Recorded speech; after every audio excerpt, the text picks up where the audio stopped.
Imagine embarcar num avião numa madrugada comum. Você guarda sua mala no compartimento superior, aperta o cinto, olha pela janela e pensa nos planos que te esperam no outro lado do mundo. Agora imagine que esse avião simplesmente desaparece. Sem explosão confirmada. Sem chamado de socorro. Sem destroços encontrados por meses. 239 pessoas evaporaram dos radares numa das regiões mais monitoradas do planeta. Como isso é possível no século XXI? Essa é a pergunta que o mundo inteiro ainda tenta responder. Esta é a história do voo MH370. Era a madrugada de 8 de março de 2014. O aeroporto internacional de Kuala Lumpur brilhava sob as luzes artificiais quando o Boeing 777-200R da Malaysia Airlines iniciava seus procedimentos de embarque. O voo MH370 tinha como destino Pequim, na China, com previsão de pouco mais de 6 horas de viagem. A bordo, 239 pessoas, 227 passageiros e 12 tripulantes, de 15 nacionalidades diferentes. A maioria era chinesa. O avião decolou às 0h41, horário local. Tudo parecia absolutamente normal. No cockpit do MH370 estavam 2 pilotos experientes. O comandante Zahari Ahmad Shah tinha 53 anos, com mais de 18.000 horas de voo acumuladas ao longo de 33 anos de carreira na Malaysia Airlines. Era apaixonado por aviação desde criança, tinha um simulador de voo sofisticado em casa e era descrito por colegas como meticuloso e dedicado. O copiloto, Farik Abdul Hamid, tinha 27 anos e cerca de 2.700 horas de experiência. Era jovem, promissor, e estava em uma das últimas etapas de treinamento para comandar o 777 de forma independente. 2 profissionais. Uma tripulação competente. Por 40 minutos, tudo correu dentro da absoluta normalidade. O avião subiu aos cruzeiros, os controladores de tráfego aéreo acompanhavam o sinal nos radares, e a tripulação fazia as comunicações de rotina. Às 0h52, o MH370 entrou no espaço aéreo do Vietnã. O controlador aéreo de Kuala Lumpur transmitiu a última instrução para a tripulação: mudar para a frequência de Ho Chi Minh City. A resposta do cockpit foi completamente casual, quase despretensiosa: Good night, Malaysian 370. Essas seriam as últimas palavras conhecidas vindas daquele avião. Minutos depois, o transponder foi desligado. O transponder é o dispositivo que transmite a posição, altitude e identificação do avião para os radares civis. Quando ele foi desligado, às 0h21 do dia 8 de março, horário UTC, o MH370 simplesmente sumiu das telas dos controladores civis. Mas o que veio a seguir foi ainda mais perturbador: o avião não parou. Radares militares da Malásia continuaram rastreando uma aeronave não identificada que, em vez de seguir para o nordeste em direção à China, fez uma curva dramática para o oeste, cruzou a Península Malaia e desapareceu sobre o Estreito de Malaca. Alguém mudou deliberadamente a rota do avião. Quando o sol nasceu no dia 8 de março e o voo MH370 não chegou a Pequim, a confusão se instalou. A Malaysia Airlines levou horas para confirmar publicamente que o avião estava desaparecido. Familiares aguardavam no aeroporto de Pequim em silêncio, segurando placas com nomes, tentando ligar nos celulares dos parentes, e os telefones tocavam. Isso alimentou esperanças terríveis e rumores devastadores. Será que estavam vivos em algum lugar? As imagens de famílias desesperadas nos saguões do aeroporto correram o mundo inteiro. Aquele silêncio dos celulares tocando sem resposta se tornou um dos símbolos mais dolorosos de toda a tragédia. Nos dias seguintes, uma das maiores operações de busca da história da aviação foi mobilizada. 16 países enviaram navios, aviões e satélites para vasculhar o Mar do Sul da China, onde o avião supostamente deveria estar. Mas havia um problema fundamental: estavam procurando no lugar errado. O avião tinha virado para o oeste. Enquanto isso, investigadores descobriram algo crucial: o sistema CARS, que transmite dados técnicos automaticamente via satélite, havia enviado sinais de ping para um satélite da empresa Inmarsat durante horas depois do desaparecimento. O avião estava voando. Mas para onde? A análise dos pings do satélite da Inmarsat foi um trabalho extraordinário de engenharia reversa. Os satélites de comunicação não são projetados para rastrear aviões, mas os engenheiros perceberam que a frequência com que o sinal chegava ao satélite variava levemente dependendo da velocidade e da direção do avião. Usando uma técnica chamada de análise de deslocamento Doppler, eles conseguiram determinar que o MH370 havia seguido por um dos dois corredores possíveis, um ao norte, em direção à Ásia Central, ou um ao sul, em direção ao Oceano Índico. Semanas de análise apontaram para o sul. O avião havia mergulhado em um dos oceanos mais remotos e profundos do planeta. O Arco Sul levava a uma região do Oceano Índico ao oeste da Austrália, um lugar tão remoto e tão profundo que alguns geógrafos o chamam de o ponto mais distante de qualquer terra do planeta. As profundidades ali chegam a 4.000 metros. As tempestades são violentas e constantes. A visibilidade é quase sempre precária. A Austrália assumiu a liderança das operações de busca nessa região e coordenou um esforço sem precedentes. Mais de 30 navios e aeronaves de diferentes países passaram semanas fazendo buscas visuais e com sonar na superfície. Nada. Absolutamente nada foi encontrado. O oceano guardava seus segredos em silêncio absoluto. Em julho de 2015, 16 meses após o desaparecimento, um fragmento de avião foi encontrado na ilha de Réunion, um território francês no Oceano Índico, a 4.000 quilômetros da área de busca principal. Era um flaperon, parte da asa traseira de um Boeing 777.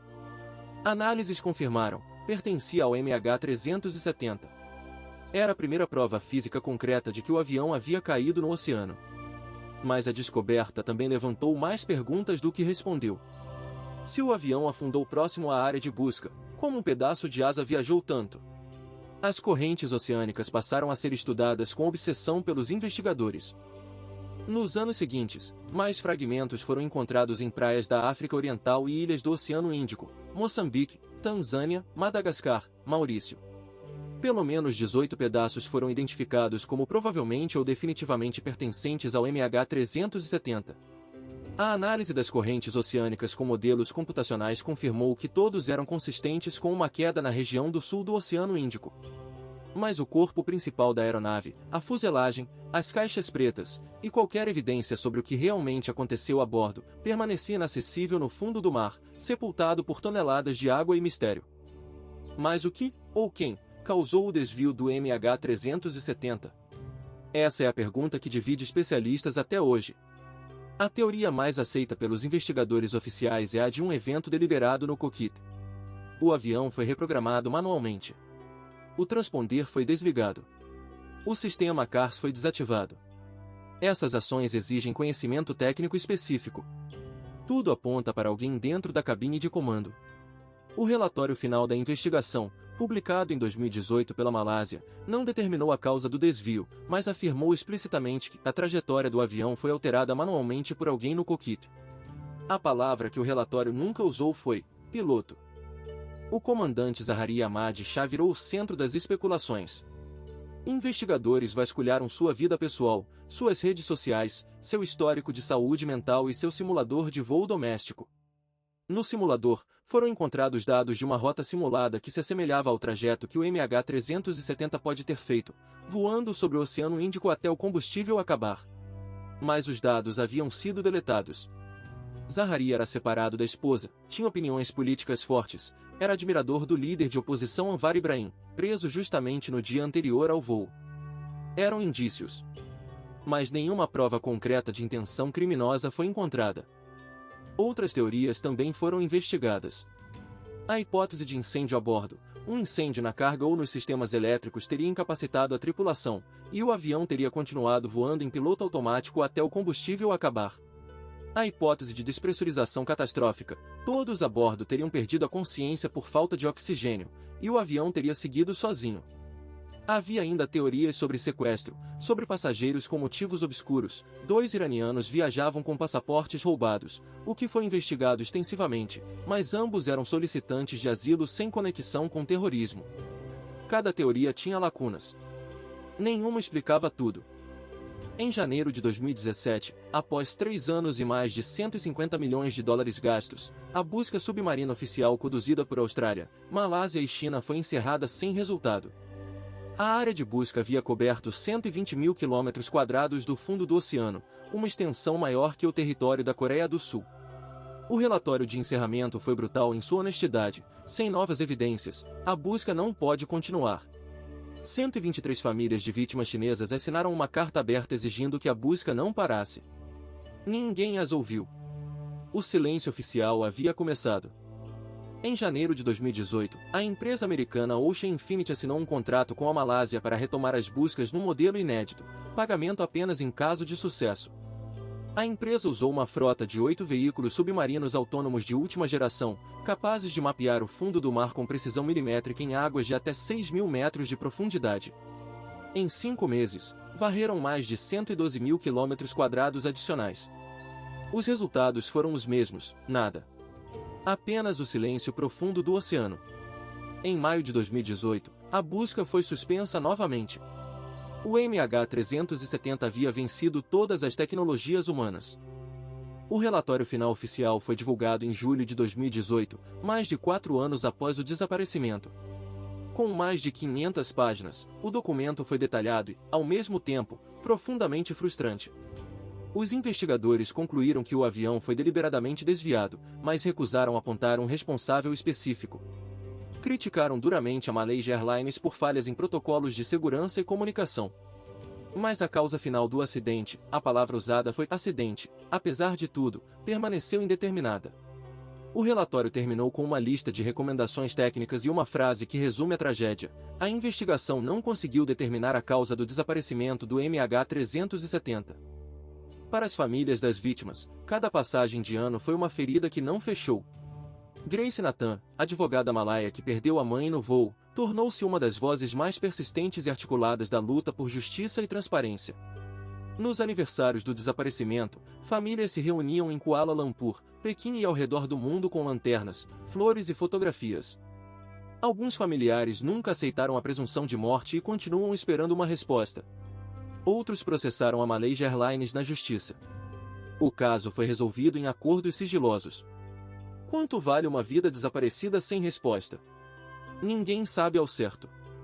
O desaparecimento do MH370 gerou mudanças concretas na aviação mundial. A Organização de Aviação Civil Internacional, a ICAO, determinou que a partir de novembro de 2015, todos os voos sobre oceanos deveriam reportar sua posição a cada 15 minutos, contra o intervalo anterior de 30 a 40 minutos. Novas regras também exigiram que as caixas pretas de aeronaves emitissem sinais de localização submarina por 90 dias em vez de 30. A Airbus e a Boeing desenvolveram sistemas de transmissão de dados em tempo real via satélite. O MH370 havia revelado, de forma brutal, que a aviação do século XXI ainda tinha pontos cegos aterrorizantes. Em 2024, a empresa Ocean Infinity apresentou uma nova proposta ao governo da Malásia para retomar as buscas com tecnologia ainda mais avançada. O novo primeiro-ministro malaio, Anwar Ibrahim, ironicamente, o mesmo político que Zaharia admirava, sinalizou abertura para reabrir o caso. As negociações avançaram, e há indicações de que uma nova expedição pode acontecer. Paralelamente, pesquisadores independentes continuam analisando dados de satélite, correntes oceânicas e fragmentos encontrados nas praias. A cada novo pedaço de metal lavado pelas ondas, o mundo para e pergunta: é ele? Será desta vez? 10 anos depois, o MH370 permanece o maior mistério da história da aviação moderna. Não porque a tecnologia não existisse para rastreá-lo, ela existia. Não porque as pessoas não procurassem, elas procuraram desesperadamente. Mas porque um conjunto de circunstâncias impossível, um desvio deliberado, um oceano imenso, uma comunicação que falhou, e talvez uma vontade de desaparecer, conspiraram para criar um enigma que resiste a todas as respostas. 239 histórias de vida foram interrompidas naquela madrugada. Cada uma com um nome. Uma família. Um destino que nunca chegou. E um avião que o mundo inteiro ainda procura. Se você chegou até aqui, é porque esse mistério te tocou da mesma forma que tocou o mundo inteiro. O MH370 não é apenas um acidente de aviação, é uma história sobre os limites do que a humanidade conhece, sobre o luto sem corpo, sobre a necessidade de respostas que talvez nunca venham. Se esse vídeo te fez pensar, te emocionou ou te ensinou algo, deixe o seu like agora, isso ajuda imensamente o canal a crescer e a trazer mais histórias como essa. E se você ainda não é inscrito, clica no botão de inscrição e ativa o sininho.